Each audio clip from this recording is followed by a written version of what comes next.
우리 오늘 시편 62편 5절 말씀 가지고 옆 사람과 한번 인사 나눕니다.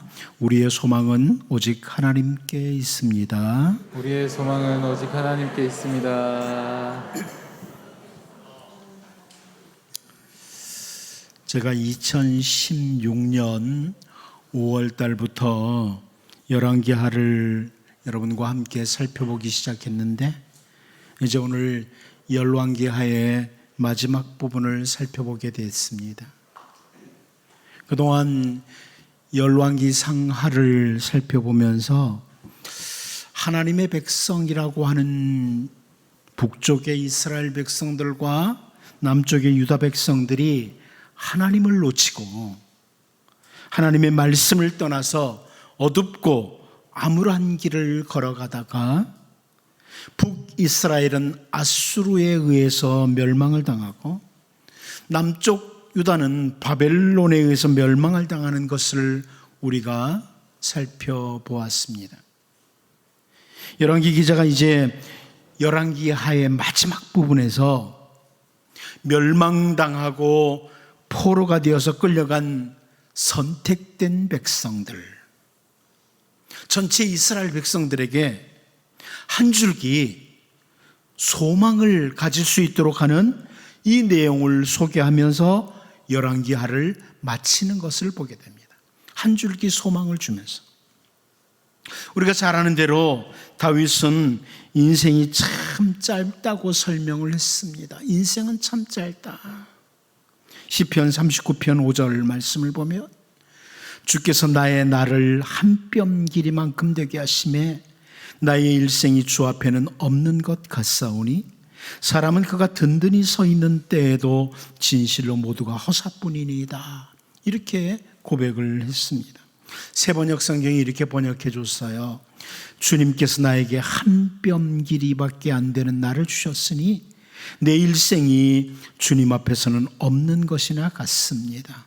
진실로 모든 것은 헛되고 인생의 전성기조차도 한낱 입김에 지나지 않습니다.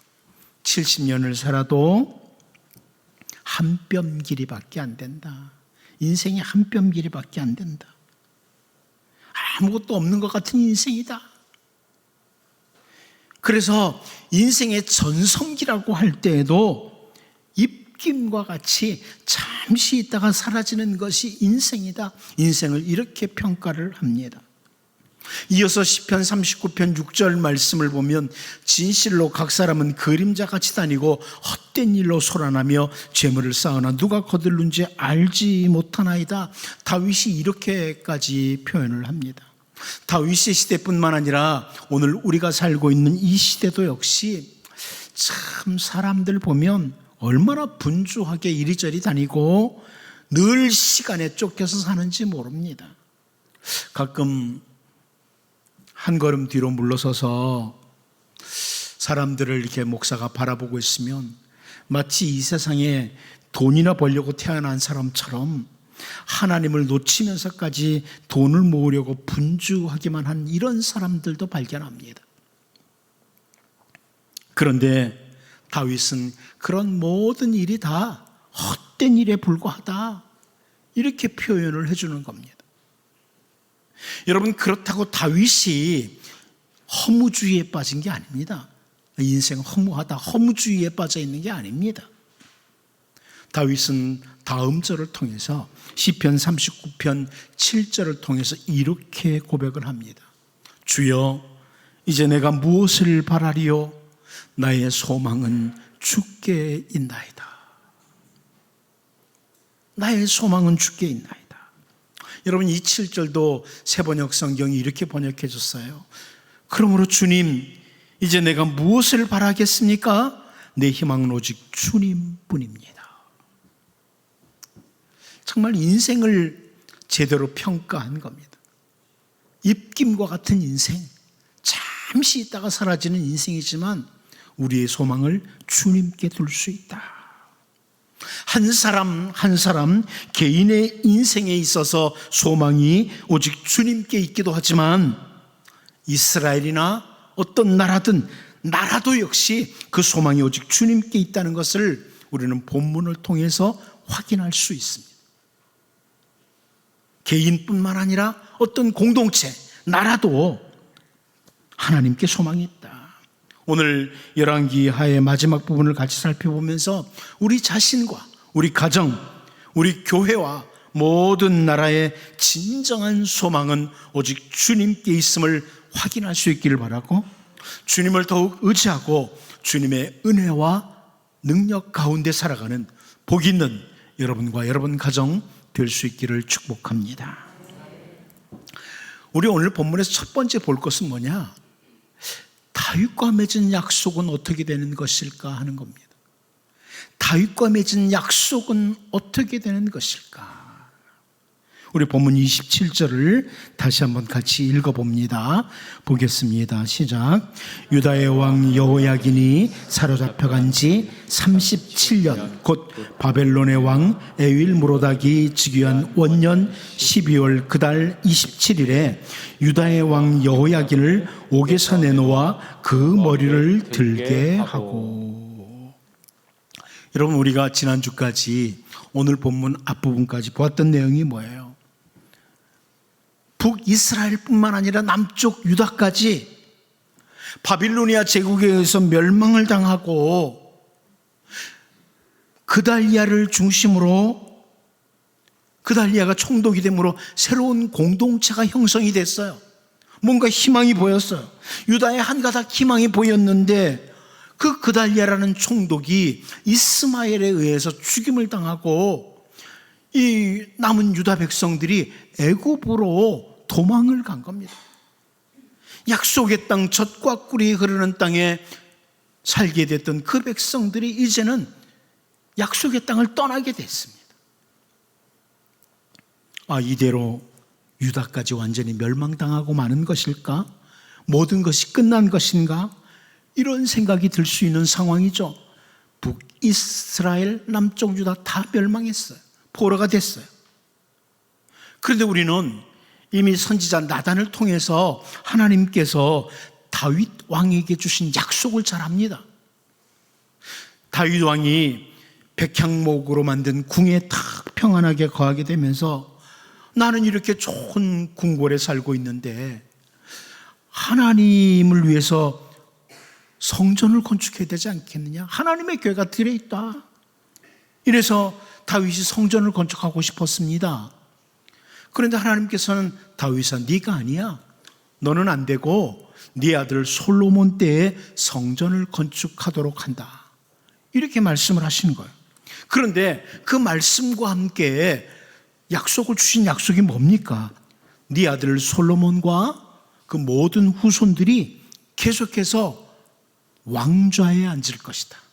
왕의 자리를 계속 이어갈 것이다. 이런 말씀을 주셨어요. 우리가 잘 아는 것처럼 사무엘하 7장 14절 15절을 보면 나는 그에게 아버지가 되고 그는 내게 아들이 되리니 그가 만일 죄를 범하면 내가 사람의 매와 인생의 채찍으로 징계하려니와 네가 네 앞에서 물러나게 한 사울에게서 내 은총을 빼앗은 것처럼 그에게서 빼앗지는 아니하리라. 이런 약속을 주십니다.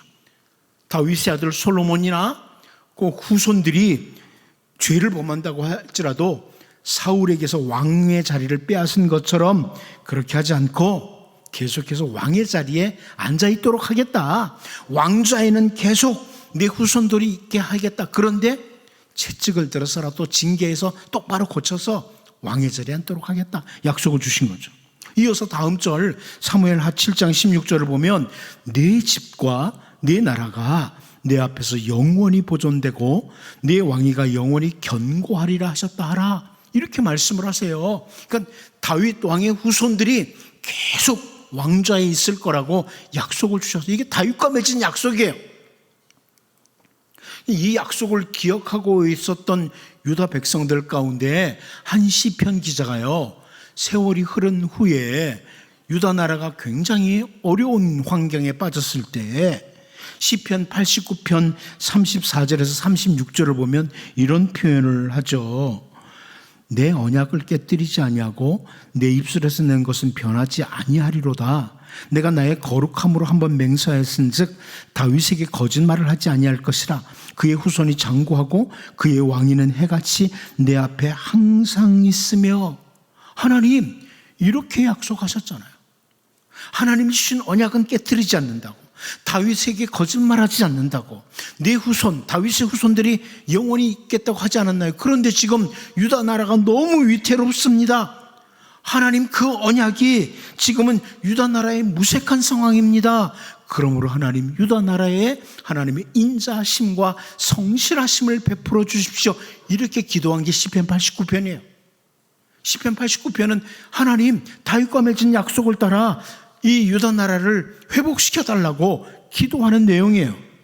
자, 그런데 여러분, 이제 열왕기하로 돌아와서 아수르와 바벨론에 의해서 완전히 멸망당한 상황이 된 북이스라엘과 남쪽 유다의 상황을 보면서 이 열왕기서를 읽는 모든 사람들이 그렇다면 다윗과 맺은 약속은 어떻게 되는 것일까?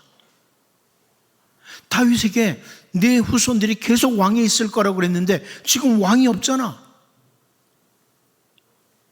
다 죽임을 당하거나 포로로 끌려갔어요. 그런데 오늘 본문에서요, 다윗의 후손 가운데, 이 열왕기의 마지막 부분에서 다윗의 후손 가운데 요시아의 손자였던 여호야긴이 사로잡혀간 지 37째 되던 해에 감옥에서 나오게 되었다. 머리를 들게 되었다. 이렇게 설명해 주는 거예요. 그리고 이어서 28절을 보면 그에게 좋게 말하고 그의 지위를 바벨론에 그와 함께 있는 모든 왕의 지위보다 높이고, 이렇게 말씀을 해요. 무슨 말씀이에요? 여기서 하나님은 다윗과 맺은 약속, 그 언약을 놓치지 않으셨다는 거예요. 다시 다윗 왕의 후손, 다윗 왕국에 대한 소망을 보여주면서 열왕기하가 끝내고 있는 거예요. 다윗 왕국에 대한 소망. 그리고 우리는 너무나 잘 아는 마태복음 1장 1절에서요, 아브라함과 다윗의 자손 예수 그리스도의 계보라, 이렇게 시작되는 것을 보게 됩니다. 다윗의 후손, 다윗의 자손이었던 예수 그리스도. 마태복음은 우리가 잘 아는 것처럼 왕으로 오신 예수 그리스도를 보여줍니다. 다윗의 자손 가운데 왕으로 오신 예수님, 이것을 보여주는 거죠. 그래서 여러분이 마태복음을 읽다 보면 동방에서 온 박사들이 유대인의 왕으로 나신 이가 어디 계시뇨? 이렇게 묻기도 하는 것을 봅니다. 예수님은 왕으로 오신 거예요. 바벨론 제국에 의해서 멸망당하고 끌려온 다른 나라의 왕들보다 지위를 높여준다. 이것을 통해서 다윗 왕국에 대한 어떤 소망을 보여주는데, 결국 다윗의 후손으로 오신 예수 그리스도, 우리를 위해서 십자가에 죽으시고 부활하신 주 예수님은 우리의 왕이시고 진정한 왕이시고 다윗의 후손으로 오신 왕이십니다. 다윗과 맺은 아름다운 언약이 완전히 파기되는 것이 아니라 여호야긴 왕이 감옥에서 나오고 높임을 받는 왕으로 바벨론에서 취급되는 것을 통해서 다윗의 후손은 망하지 않는다. 어떤 소망을 보여주는 이 열왕기하의 마지막 부분을 보면서 우리는 진정한 왕이신 메시아를 통해서 다윗 왕국이 회복되는 것, 진정한 다윗 왕국이 회복되는 것을 보게 된다는 것입니다. 이제 다윗과 맺은 그 언약이 마치 파기되는 것 같은 상황에서도 여호야긴을 바벨론 포로제에서 회복시켜 주므로 소망을 보여주는 오늘 본문 말씀을 보면서 우리에게 주신 아름다운 약속들, 귀중한 약속들을 더욱 붙들고, 특별히 세상 끝날까지 너희와 함께한다, 주님의 택한 백성들이 마침내 승리하도록 하신다, 이 약속의 말씀들을 붙들고 신실하게 살아가는 우리 모두가 될 수 있기를 바랍니다. 두 번째로 오늘 본문을 통해서 우리는 포로지에서 주시는 또 하나의 소망을 보게 됩니다. 포로주에서 주시는 또 하나의 소명, 우리 본문 27절 28절을 다시 한번 읽어보겠습니다. 봅니다. 시작. 유다의 왕 여호야긴이 사로잡혀간 지 37년 곧 바벨론의 왕 에윌무로닥이 즉위한 원년 12월 그달 27일에 유다의 왕 여호야긴을 옥에서 내놓아 그 머리를 들게 하고 그에게 좋게 말하고 그의 지위를 바벨론에 그와 함께 있는 모든 왕의 지위보다 높이고.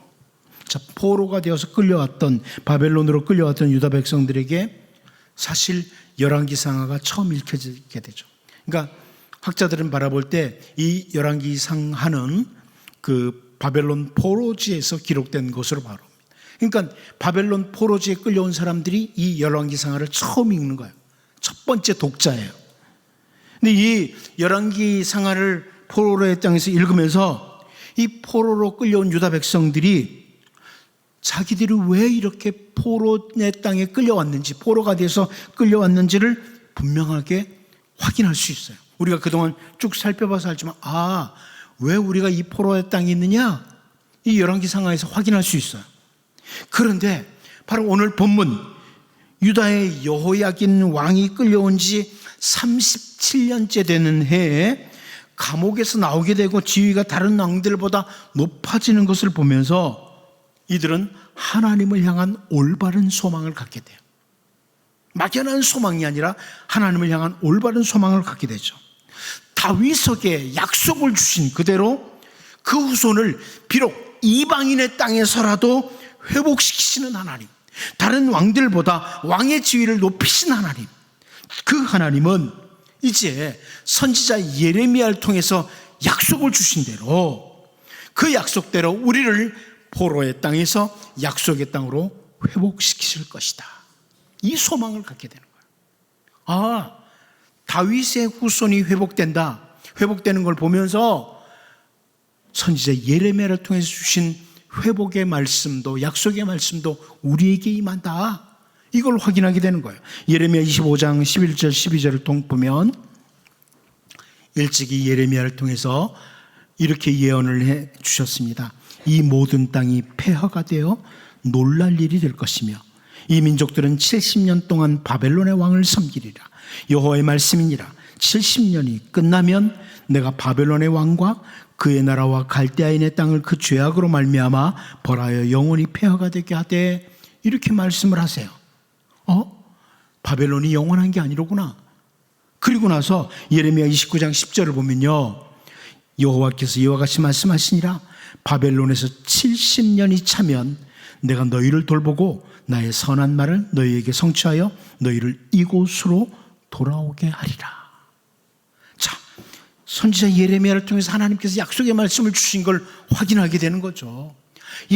다윗의 후손, 그 맺은 언약이 성취되는 것처럼 하나님 분명히 회복시켜 주시는 하나님, 우리를 포로의 땅에서 다시 약속의 땅으로 회복시켜 주실 것이다. 포로지에서 소망을 갖게 됩니다. 하나님을 바라보고 하나님의 약속의 말씀을 바라보면서 소망을 가지게 되는 거죠. 여러분, 시편 119편 49절 50절 말씀을 보면 주의 종에게 하신 말씀을 기억하소서. 주께서 내게 소망을 가지게 하셨나이다. 이 말씀은 나의 고난 중에 위로라. 주의 말씀이 나를 살리셨기 때문이니이다. 이런 고백을 합니다. 하나님의 말씀은 우리에게 소망을 가지게 한다. 하나님의 말씀, 하나님의 약속은 하나님의 백성에게 소망을 가지도록 합니다. 참된 소망은 어디서 오느냐? 하나님의 약속의 말씀에서 온다. 우리에게 주신 아름다운 약속의 말씀들이 있어요. 그 말씀들은 우리에게 소망이 되는 겁니다.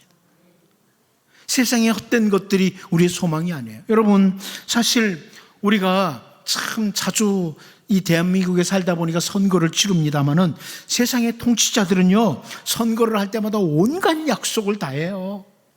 그런데 좀 더 정확히 눈을 뜨고 보면 그 약속들 중에 상당수가 거의 실천되지 않습니다. 결국 통치자들의 약속은 결코 우리들의 소망이 될 수 없다는 거예요. 세상의 통치자들의 약속. 선거 때마다 속아서 그렇지. 사람들의 약속은 오히려 우리들에게 실망을 줄 때가 더 많아요. 그런데 우리 하나님의 약속의 말씀은 우리들에게 참된 소망을 줍니다. 하나님의 약속의 말씀은 참된 소망을 줍니다. 우리를 위해서 십자가에서 죽으시고 부활하신 주 예수님은 지금 하나님 보좌 우편에 계십니다. 그리고 그 주님이 약속해 주셨어요. 내가 다시 오겠다. 여러분, 우리 주님은 약속하신 대로 다시 오실 것입니다.